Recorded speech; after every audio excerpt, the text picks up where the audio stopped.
On Christmas Eve, the cafe windows were fogged with breath and warmth, the kind that made the outside world feel like a memory.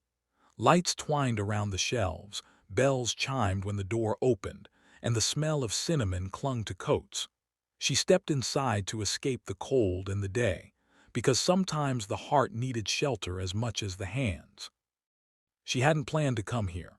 In fact, she had promised herself she wouldn't. This cafe sat on a corner she used to pass years ago, back when life felt simpler and messier at the same time. Back when love felt certain and terrifying. But Christmas had a way of pulling people back into old circles, and her feet seemed to know the path even when her mind pretended it didn't. She stood near the counter, fumbling with her gloves when she saw him. It wasn't his clothes that caught her attention. He wore a simple coat, dark and unassuming. It wasn't the way he held his cup, either, careful, as if it were warmer than it looked. It was the tilt of his head when he laughed at something the barista said. That laugh landed in her chest like a bell rung from a distance, familiar and unmistakable. Her first love. Time didn't stop exactly. It folded. The years collapsed into a single moment where she was 19 again, where she knew his voice without hearing it, where she remembered the way he used to look at the world like it might surprise him if given the chance. Her breath caught, and she almost turned around, almost left the cafe and let the past stay where it belonged. But Christmas had other plans. He glanced up and their eyes met. For a second there was confusion on his face, then recognition that spread slowly, like dawn. He stood so abruptly his chair scraped the floor. "Is it really you?" he asked, his voice softer than she remembered but no less steady. She smiled before she could stop herself. "I could ask you the same thing." They stood there, awkward and suspended, while the cafe hummed around them. Then he gestured to the empty chair at his table, tentative, hopeful. She nodded and sat down, her hands wrapped around a cup she hadn't realized she'd ordered. They talked the way people do when they're afraid of saying too much. Safe topics first. Where she lived now. What he did. Business, he said vaguely, with a shrug that felt practiced. She told him about her job, about the small apartment she loved because it was hers. He listened the way he always had, with full attention, like every word mattered. And yet there was a distance she couldn't name, something careful about him. She noticed the dark circles under his eyes, the way his smile faded too quickly.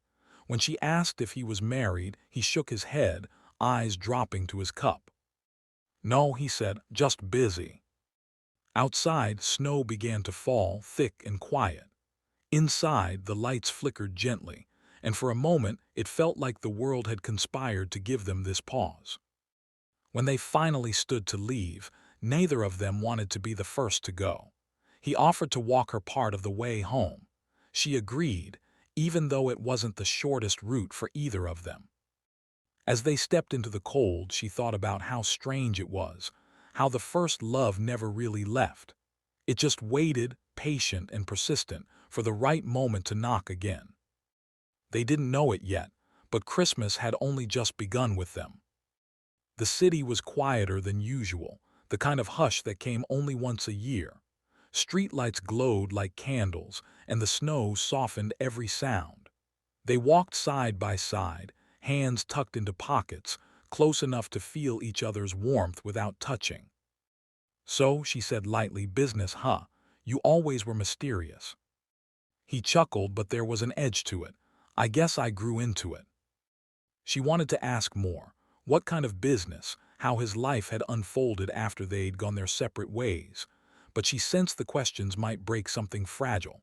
Instead, she told him about the years in between, about the dreams that changed shape, about the love she'd lost quietly without drama because sometimes people simply grew apart. He listened, nodding, his breath visible in the cold air. When she finished, he stopped walking. She turned to face him, confused. "I'm glad you found your way," he said. "I always hoped you would." There was something in his eyes then, regret maybe, or longing. She felt it echo in her own chest. They reached her building too soon. She hesitated at the door, keys cold in her hand. "It was good to see you," she said, meaning more than that. "Can I see you again?" he asked, the words tumbling out as if he'd been holding them in. She nodded, smiling. "I'd like that." He gave her his number, scribbled on the back of a receipt. She watched him walk away, his figure shrinking into the snow, and wondered why the meeting felt less like closure and more like a beginning. Over the next few days they met again. Coffee turned into dinners, dinners into long walks. He never suggested anything extravagant. He chose quiet places, unassuming restaurants, parks where the city felt distant. She teased him about it once, joking that he'd turned frugal with age. He smiled but didn't answer. What she didn't know was that he was a man who owned skyscrapers and boardrooms, who signed deals worth more than she could imagine before breakfast. He was the CEO everyone whispered about, the one who'd built an empire from almost nothing. But success had a cost, and loneliness had been the price he paid most dearly. With her, he wanted to be just a man, not the title, not the wealth, just someone rediscovering what it meant to feel seen. Christmas Day arrived wrapped in silence. She invited him over for a simple meal, nothing fancy, just comfort food and old movies. He accepted with relief, as if she'd given him a gift without knowing it. They cooked together in her small kitchen, bumping elbows, laughing when something burned slightly. It felt intimate in a way that had nothing to do with romance and everything to do with ease. At one point she noticed him watching her, his expression unreadable. "What?" she asked. "Nothing," he said softly. "I just forgot how this feels." She didn't press him. She didn't know that for years his holidays had been spent in penthouses that echoed, surrounded by people who wanted something from him. That this modest apartment with its mismatched dishes and warm chaos felt like coming home. As the evening wore on, snow piled against the windows. They sat close on the couch, a blanket over their legs, an old movie playing in the background. She rested her head on his shoulder without thinking. He stiffened for a second, then relaxed, his arm coming around her naturally. It felt right, terrifyingly so. Later, when she fell asleep, he stayed awake, staring at the lights on her small tree. He thought about telling her the truth, about who he was, about the world he lived in when he wasn't here. But he was afraid. Afraid that once she knew, everything would change. So he stayed quiet, holding onto the illusion just a little longer. The truth has a way of finding its moment. It came not with fireworks but with a phone call. They were walking through a park, hands brushing, when his phone rang. He glanced at the screen and froze. "I'm sorry," he said quickly. "I have to take this." She nodded, stepping aside, watching him pace. His voice shifted, firmer, sharper. Words like acquisition, board, and shareholders drifted toward her, carried by the cold air.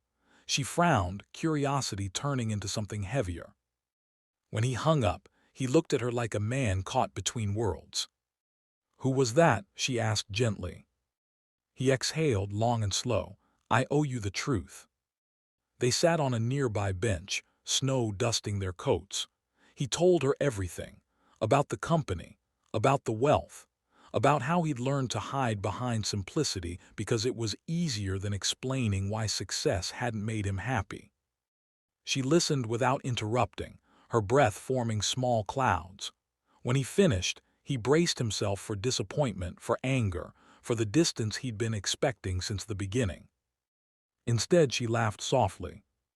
"You know," she said, "I fell in love with you when you had nothing but dreams and a beat-up car. Did you really think money would scare me away?" He stared at her, stunned. "I was afraid you'd think I lied to you," he said.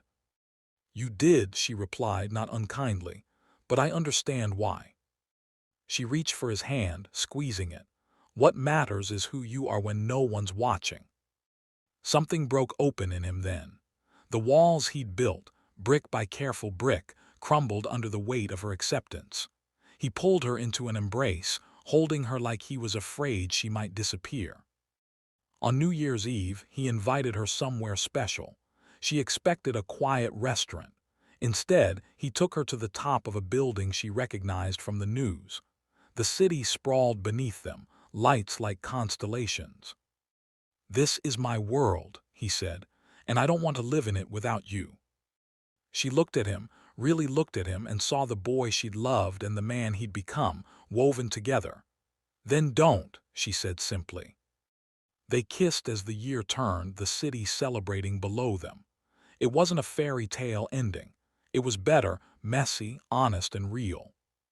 That Christmas, in a cafe warmed by lights and memory, she had found her first love again, not knowing he was a lonely millionaire CEO, but knowing finally that love, true love, was worth finding twice.